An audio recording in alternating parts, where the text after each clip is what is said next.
구약성경 490년쯤에 있습니다. 490년쯤에 있습니다.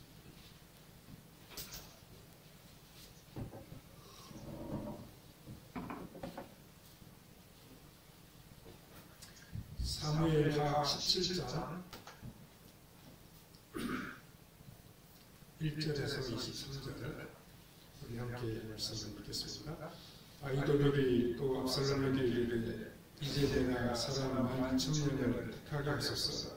오늘 밤에 내가 일어나서 다윗의 뒤를 추적하여 그가 고난하고 힘이 빠졌을 때에 기습하여 그를 무섭게 하여 그와 함께 있는 모든 백성이 도망하리니 내가 다윗 왕만 쳐 죽이고 모든 백성이 당신께 돌아오게 하리니 모든 사람이 돌아오기는 왕이 찾는 이 사람에게 달렸습니다. 그리하면 모든 백성이 평안하리이다 하니 압살롬과 이스라엘 장로들이 다 그 말을 옳게 여기더라. 압살롬이 이르되 아렉 사람 후세도 부르라. 우리가 이제 그의 말도 듣자 하니라. 후세가 압살롬에게 이르되 압살롬이 그에게 말하여 이르되 아히도벨이 이러이러하게 말하니 우리가 그 말대로 행하랴. 그렇지 아니하거든 너는 말하라 하니 후세가 압살롬에게 이르되 이번에는 아히도벨이 베푼 계략이 좋지 아니하니이다 하고 또 후세가 말하되 왕도 아시려니와 왕의 아버지와 그의 추종자들은 용사라. 그들은 들에 있는 놈이 새끼를 빼앗긴 것 같이 격분하였고 왕의 끝이는 전쟁에 익숙한 사람인즉 백성과 함께 자지 아니하고 지금 그가 어느 굴에나 어느 곳에 숨어 있으리니 혹 무리 중에 몇이 먼저 엎드려지면 그 소문을 듣는 자가 말하기를 압살롬을 자르는 자 가운데에서 패함을 당하였다 할지라.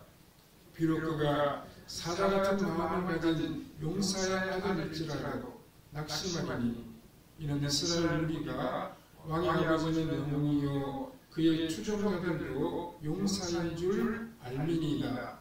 나는 이렇게 계략을 세웠나이다. 온 이스라엘을 담부터 부엘세바까지 바닷가에 많은 모래같이 당신께로 모으고 친히 전장에 나가시고 우리가 그 만날 만한 곳에서 그를 기습하기를 이스라엘 땅의 기름같이 우리가 그에 위해 덮여 그와 그 함께 있는 모든 사람을 하나도 남겨두지 아니할 것이요.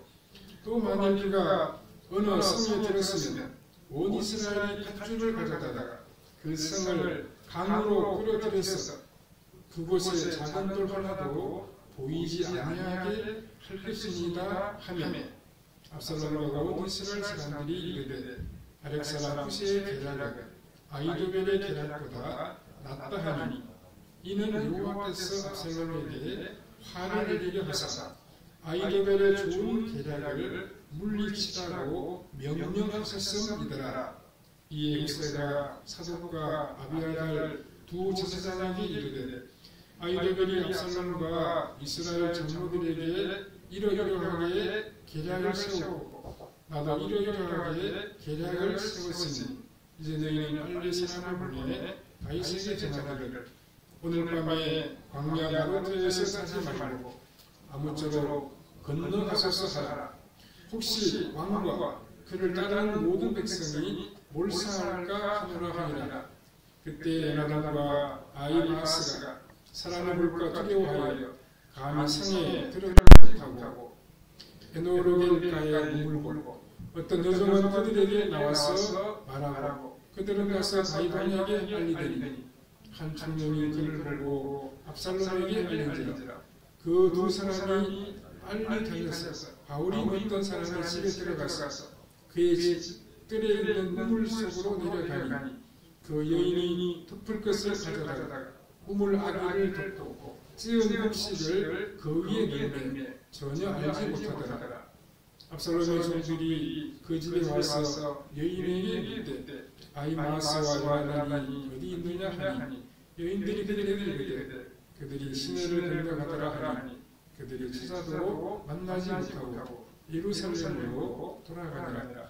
그들이 강가에 두 사람이 울에서 올라와서 다윗왕에게 가서 다윗왕에게 말하여 이르되 당신들은 일어나 빨리 물을 건너가소서. 아이들이 당신들을 피하려고 이러이러하게 계략을 세운다이다. 다윗이 일어나 모든 백성과 함께 요단을 건널세 새벽까지 한 사람도 요단을 건너지 못한 자가 없었더라. 아이들이 자기 계략이 시행되지 못함을 보고 나귀 안장을 씌우고 일어나 고향으로 돌아가 자기 집에 이르러 집을 정리하고 스스로 몸매어 죽음에 그의 조상의 부에 장사되니라. 여기까지 갔습니다. 예, 오늘은 두 사람의 전략이라는 제목으로 잠시 말씀을 생각해 보겠습니다. 많은 사람들이 좋아하는 삼국지에 보면 수많은 영웅이나 또 제왕들도 등장합니다. 그런데 이들에게 조언을 하고 이들을 움직이는 전략가, 즉 책사도 참 나타나 있습니다. 지도자들에게 책사, 참모들이 참 중요한 것 같습니다. 참모들이 지혜를 빌려주어서 그 지혜를 가지고 나라를 잘 다스리는 통치자들이 있는 것을 우리가 많이 보게 됩니다. 제갈공명이나 방통과 같은 인물이 역사를 움직이는 사람들의 뒤편에서 그들에게 귀한 전략을 세워주고 조언을 해주었음을 우리가 잘 알고 있습니다. 우리 역사를 보면 구삼사토가 왕건에게도 참 현명한 참모가 있었습니다. 그 사람은 치영이라고 하는 참 어린 사람이었는데 그 사람은 대단한 인물이었습니다. 한 번은 궁예로부터 죽을 위기에 처했는데 치영이 기지를 발휘해서 왕건을 살린 그런 점도 있었습니다. 오늘의 본문에 보면 두 사람의 전략가가 등장하여 비교가 되고 있습니다. 압살롬이 그중 한 사람의 모략을 깔음으로 이 전쟁의 판도가 달라지게 되었습니다. 압살롬이 반역을 일으킨 다음에 다윗이 맞이한 가장 큰 위기는 예루살렘을 건넌 후 예루살렘을 떠난 후 요단강을 건너는 과정에 있었습니다. 다윗은 압살롬이 예루살렘을 차지한 후에 추격해 올 것을 생각하고 제사장으로부터 연락이 올 때까지 요단강을 건너지를 아니했습니다. 이때 압살롬의 전략가인 아히도벨은 다윗의 상황을 정확하게 예상했습니다. 그래서 지금 바로 다윗을 추격하여 죽여야 한다고 말했습니다. 사실 이대로 진행했다면 다윗이 죽을 가능성이 아주 높았습니다. 하지만 하나님이 이 아히도벨의 전략을 따르지 않고 후세의 전략대로 싸우게 하셨으므로 다윗은 무사할 수 있었습니다. 이 일은 사람이 다 계획을 세웁니다.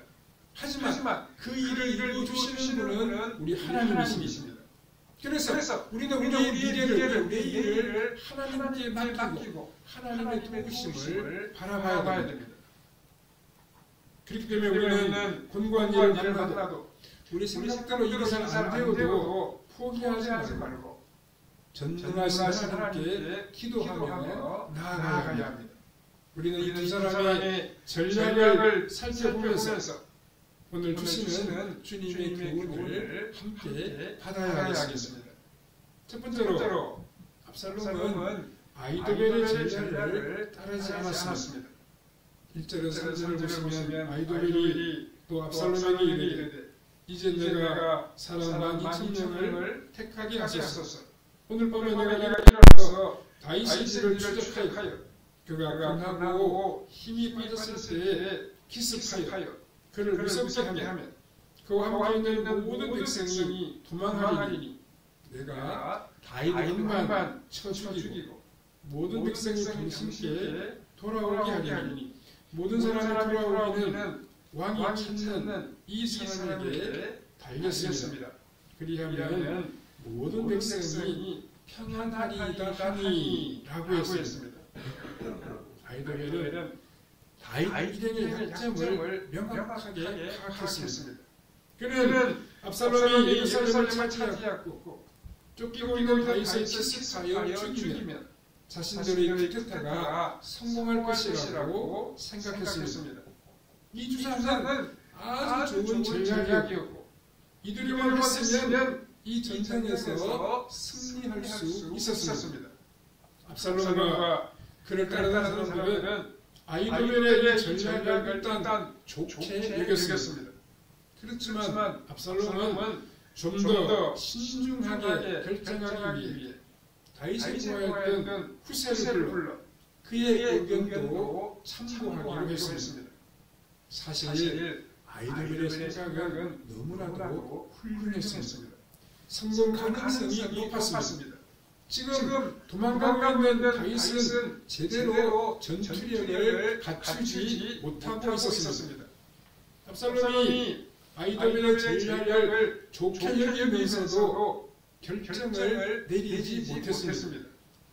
그 이유는 자신들이 수도인 예루살렘까지 차지했는데 도망가는 아버지를 따라가서 굳이 죽일 필요가 있는가 이런 생각을 했기 때문입니다. 사실 예루살렘을 차지하고 아버지의 꿈을 겁탈했는데 아버지까지 죽일 필요가 없었다 이렇게 생각했을 수도 있습니다. 여기서 우리가 보게 되는 것은 아히도벨의 전략이 매우 뛰어났지만 전혀 성경적이지 않다는 사실입니다. 아히도벨은 압살롬의 승리를 위하여 반인륜적인 일을 계속하도록 압살롬을 이끌었습니다. 물론 그런 식으로 하면 이기기는 하겠지만 절대로 옳은 일은 아니었습니다. 그래서 하나님은 압살롬이 아히도벨의 계획을 받아들이지 않게 하셨습니다. 그렇게 함으로 다윗은 계속 살 수 있었습니다. 어떻게 보면 다윗이 수도 예루살렘을 비우는 것은 전략적인 투자라고도 볼 수 있습니다. 그러나 압살롬이 예루살렘에 입성한 후에 좀 더 자신들의 전열을 준비한 다음에 추격해 올 줄로 알았습니다. 예루살렘까지 차지하는데 무엇이 부족하다고 도망가는 아버지를 쫓아와 죽이겠습니까? 그런데 이것까지 다 고려한 것이 아히도벨의 전략이었습니다. 역사를 보면 수도를 차지했다고 해서 반드시 전쟁에서 승리한 것은 아니었습니다. 1812년 나폴레옹 군대가 러시아를 공격했을 때 러시아 총사령관 쿠투소프라고 하는 외눈박이 장군이 있었습니다.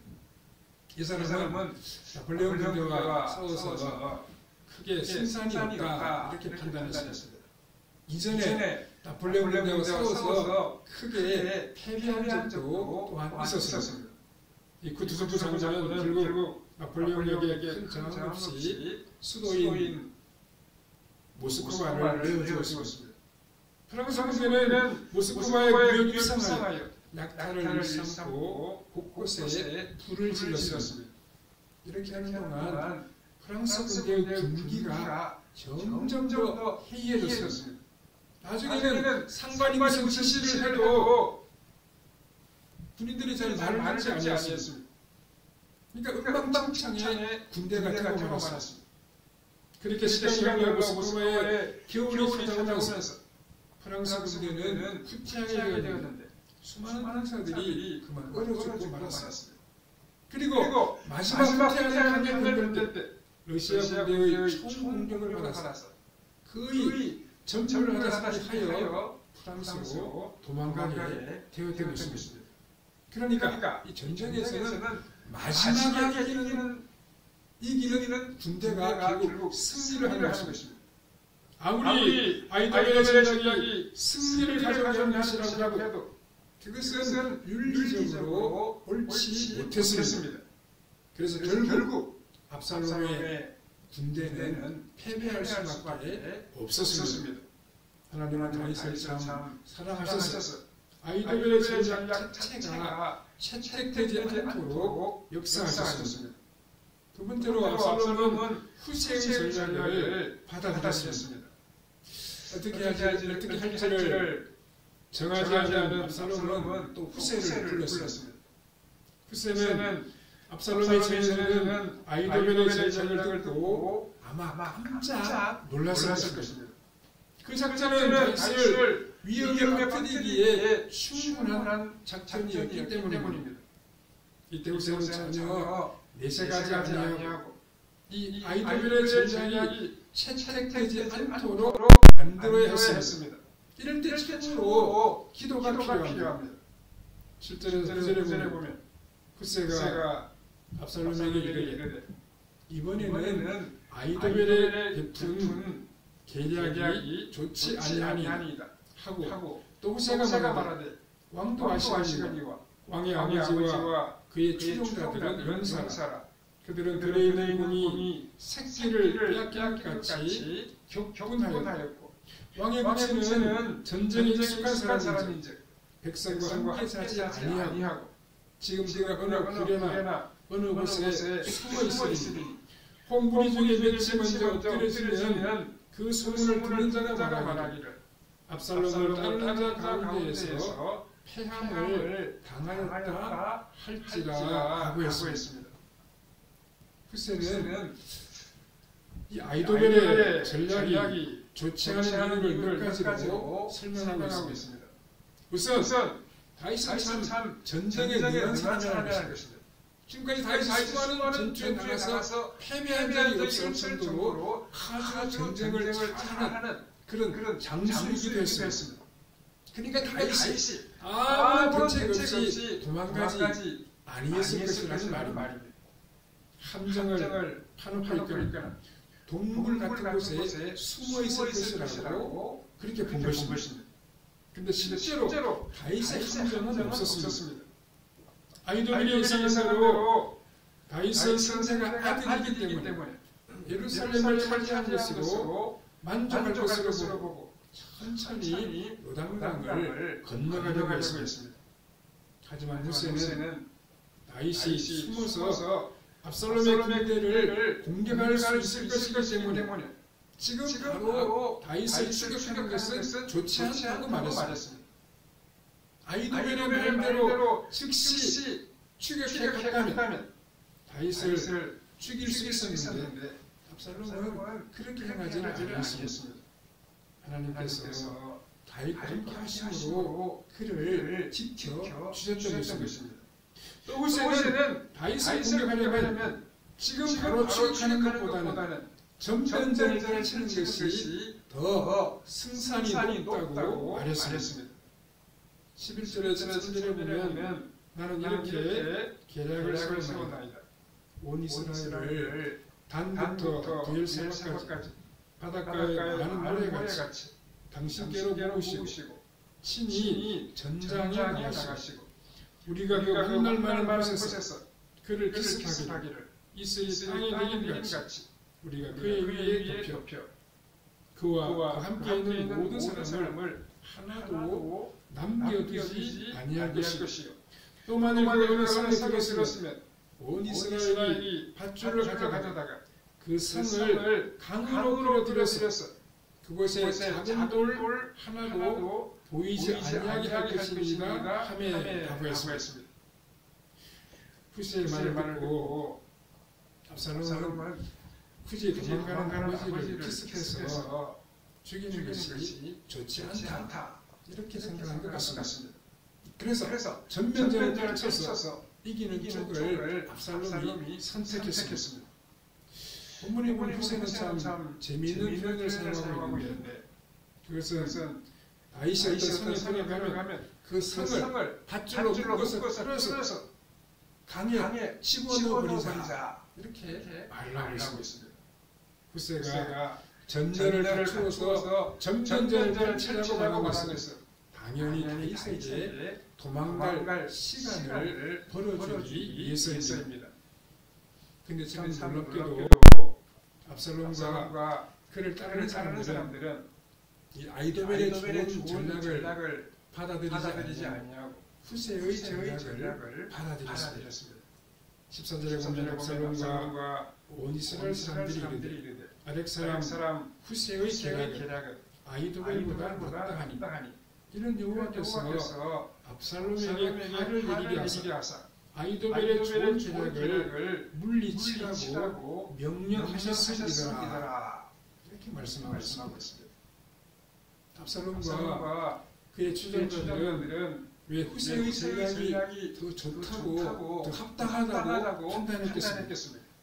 이미 그들은 예루살렘을 차지한 것으로 만족했기 때문입니다.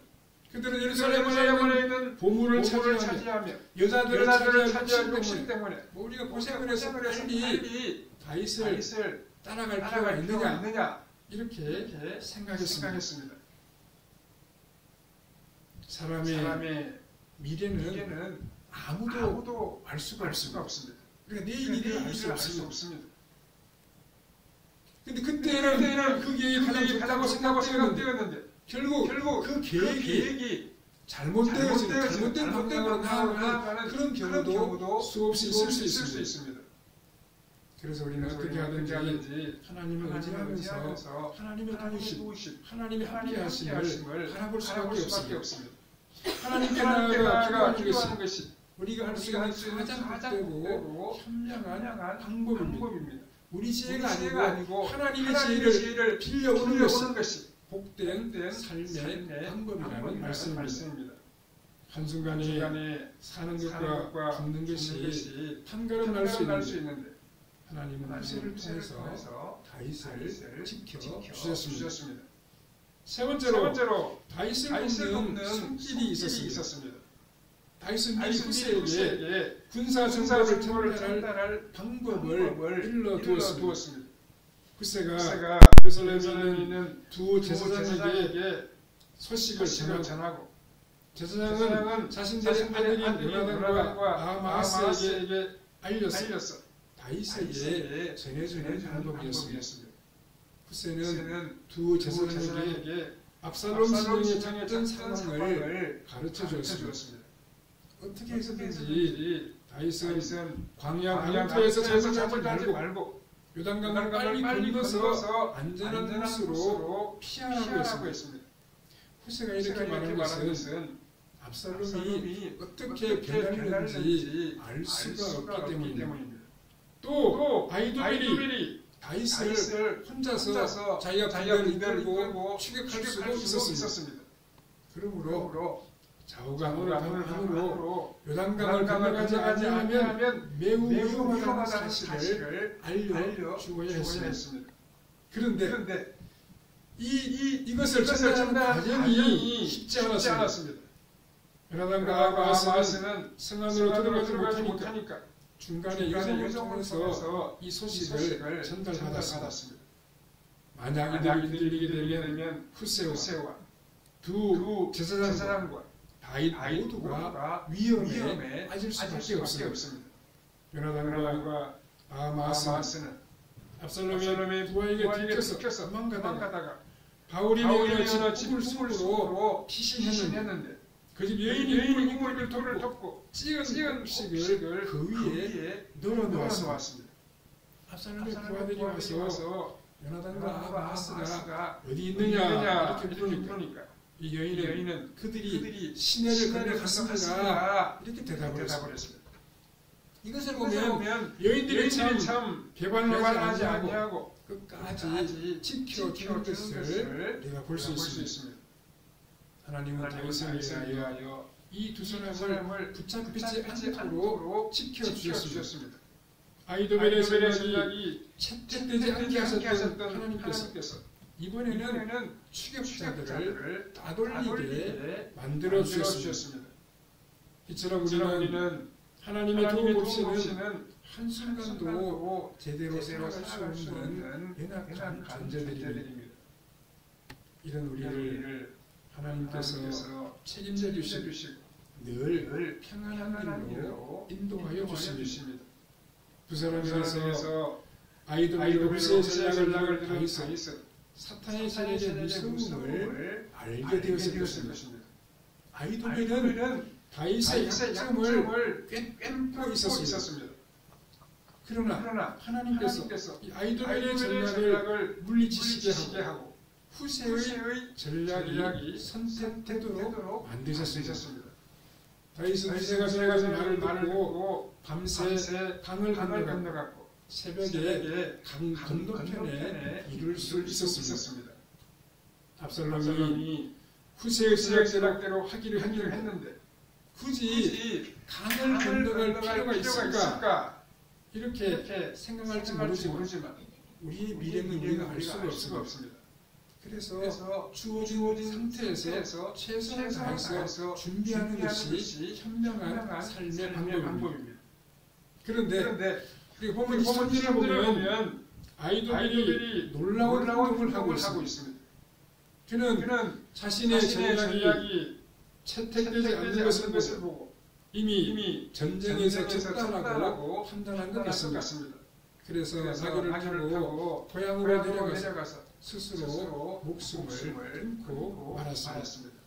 만약 이 아이돌이 죽지 않고 계속 압살롬이 옆에서 조언을 했다고 하면 다윗이 더 어려움을 겪을 수도 있었을 것입니다.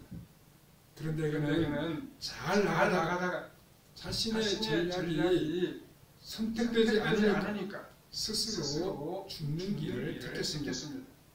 이 아이돌이라는 사람이 왜 이런 선택을 했겠습니까?